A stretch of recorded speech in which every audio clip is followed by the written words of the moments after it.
Dusty just randomly sent us this trailer like a couple weeks back in our I Discord. thought it was a joke, like a fucking sci-fi movie or some shit. When Dusty sent the trailer for it, I gave a nice little exhale and rolled my eyes. And after watching the movie, I got to say my eyeballs are now stuck in the back of my head from the rolling. Yeah, I wasn't expecting much, but somehow I actually got less than what I was. Yeah, than what I was expecting. Let down with this. It was funny. It's some funny parts. The plot was obviously nothing special at all. But well, they tried to make a movie about a vaguely true story. Medic! Oh, Jesus. What is that?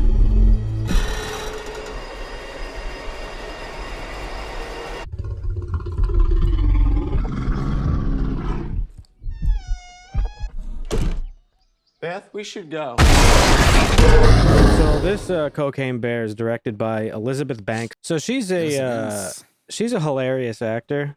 She's been in some great comedies. So you would think that, you know, this is in her wheelhouse. Bunch of people in this movie: Kerry Russell, Alden Ehrenreich. We got O'Shea Jackson Jr., who is the literal clone of his father. Ice Cube. Like, looks, acts, sounds, behaves just exactly like his dad. So that's funny. I believe this was Ray Liotta's last role that he shot. It was either this or Blackbird, which is a show that I highly recommended that neither of you have watched yet. I watched Blackbird before you. Don't give me that bullshit, Dan. I told you to watch it. Did you? I thought somebody else recommended it. 100%. Dan, all right. Dan is a known forgetter and also 37. known credit stealer. So 37. watch out for that, Cody. All right, Blackbird was great. One of these, it was either this. It was either this or Blackbird was his last role. Isaiah Whitlock Jr. is in this. Margot Martindale, she's in a lot of comedies. She's a funny gal. And then a bunch of other random people that I've never heard of or seen before. Did you call out the guy from The Wire, the black dude? Isaiah Whitlock Jr.? Yeah. That's him. Shit. Clay Davis. As Dusty mentioned, this is loosely based off of a real event in the 80s. That little news reel in the beginning of the film is real news stories of a bunch of drugs that were apparently thrown out of a plane by a guy who didn't pull his parachute correctly and died. And cocaine was found all over Tennessee, and a bear got his hands on some and OD'd. The bear is stuffed and on display. Here's an article. It says, the cocaine bear was found dead in the woods after eating roughly $15 million worth of coke from a duffel bag. Yeah, he partied a little too hard. Shit. And he earned the title Pablo Escobar and Cokie the Bear. Oh my God, those are great. It's actually kind of sad because he probably went out in like a horrifying, like painful way. A lot of cocaine was lost. I need you to go and get it. No, don't eat that, don't eat that. Let's see what kind of effect that has on us. Not even going to waste our time or the audience's time and talk about like anything that went on in this movie character-wise, because none of it mattered or was anything really. The first 45 minutes of this movie were fucking boring and terrible. 30 minutes, I almost turned it off and said, okay, I'll just wing it. Me too. I was about to wing this shit, but I was gonna too. So did I. They were gonna. They were sitting there building up these little backstories for characters. Kerry Russell's so like pointless. dating a guy and like introducing him to her daughter and fucking. None of it mattered. None of it went anywhere.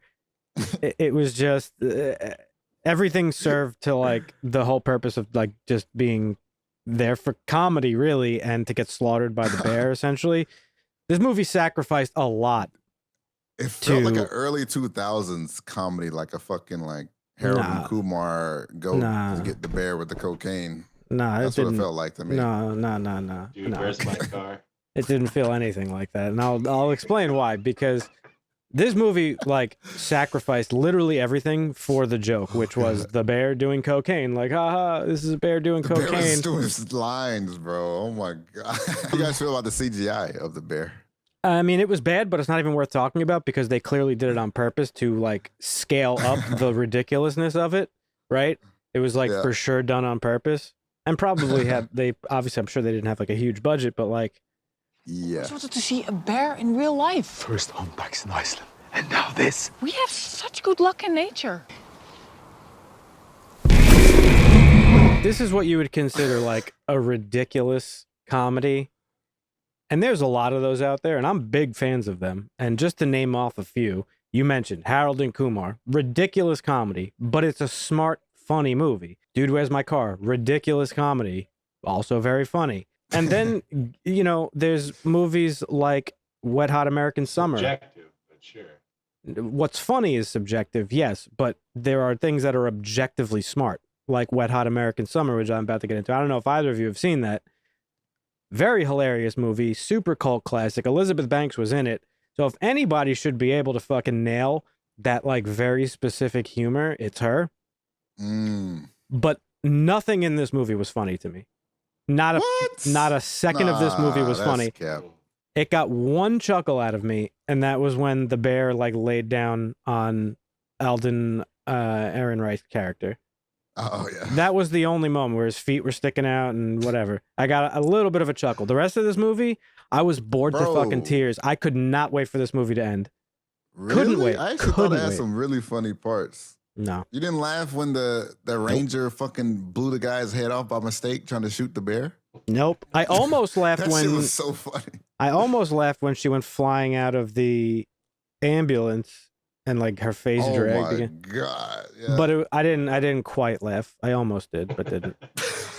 The only time I laughed was when the bear laid down on the guy. But yeah, I thought for the first 40 minutes, like it's just boring bullshit fucking backstory with nothing going on. And then I was like, all right, maybe when the bear starts like slaughtering people, it'll get better. And it like, I don't know, it just didn't. And this is a comedy thriller, right? But let's face it, it's like in the realm of like comedy horror. And again, there are a lot of comedy horror movies that are fucking really good. Namely, one of my favorite movies is Tucker and Dale versus Evil. I know Dusty's seen it. I don't know if you've seen it, Marvin. I have not. A smart, hilarious parody of like a horror movie. Yeah. There is like Happy Death Day, the Happy Death Day movies. The movie that Dusty and I watched with Vince Vaughn, where he swaps bodies with the teenager he's chasing. Freaky Friday or whatever. No, that's the one with fucking Freaky Friday's the one with Jamie Lee Curtis. It's just Freaky. Oh my god. Just Freaky. Yeah. Another hilarious, smart, like comedy horror movie. Like the genre can be done and done well. This movie just didn't do it at all. Like I can't. This is one of my least favorite of the movies we've watched. I think I like this worse than Crimes Against the Future or whatever. Yeah, this is the bottom of the barrel for me. I hated this more than I even hated that fucking Australian fucking horseback movie that Dusty made us watch. Oh, now you're just being mean. No, I really did. I'm being good. This was worse than that. I did not enjoy this at all. I just found it boring, and I didn't laugh. I just didn't care about anything.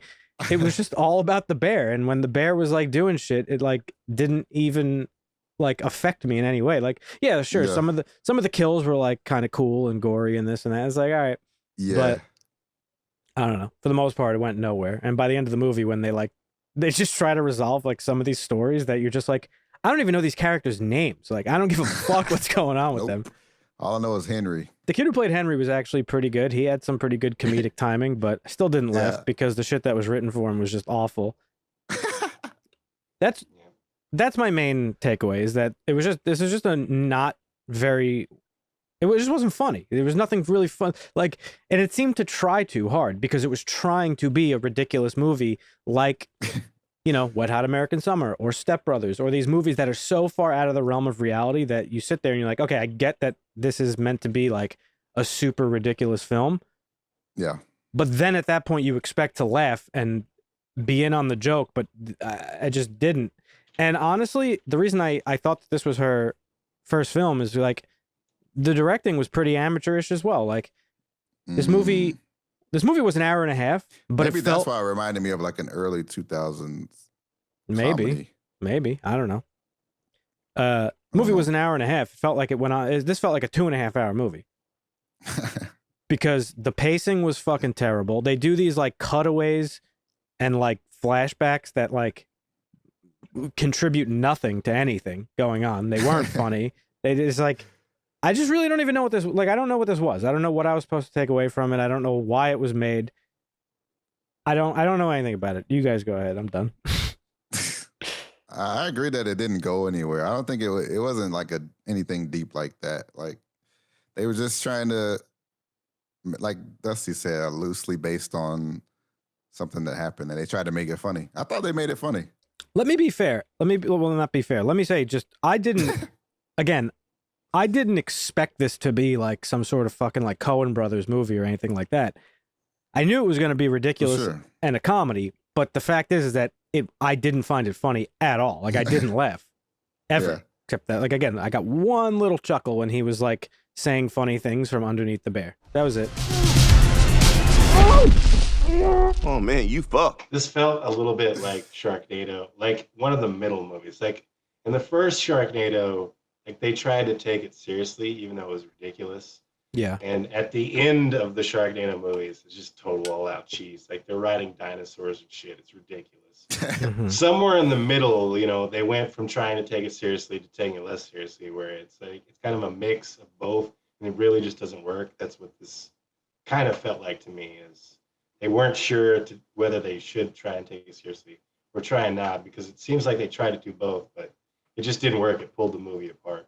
I actually felt that exact thing about the characters, because obviously the bear was the central focus of the film, and they had some characters that were just like outwardly just ridiculous and like essentially cartoon characters.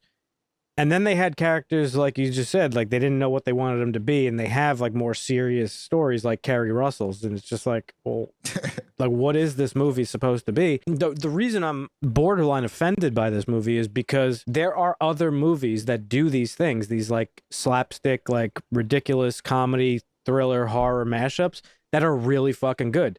Tucker and Dale versus Evil is, again, I think the best example of that, because it takes all these like horror movie tropes and makes a genuinely funny fucking movie out of them, while also making like a pretty good horror movie at the same time. What I think this wanted to be, I think they wanted to make a parody of these B horror movies from the 70s and 80s. We've talked about B horror a lot, Marvin, here on the show. Sorry, 60s and 70s, not 70s and 80s. But these at a point in those two decades, there were a lot of B horror movies that were about like killer animals. There was you had movies about bees and slugs and frogs and fucking alligators and birds and all sorts of shit. Well, birds is different because that's Alfred Hitchcock and that's brilliant. But there were other killer bird movies. But anyway, and one movie in particular, when I make the video for this, I'm gonna cut the trailer into it because you'll see it. There's a movie called Grizzly from the 70s.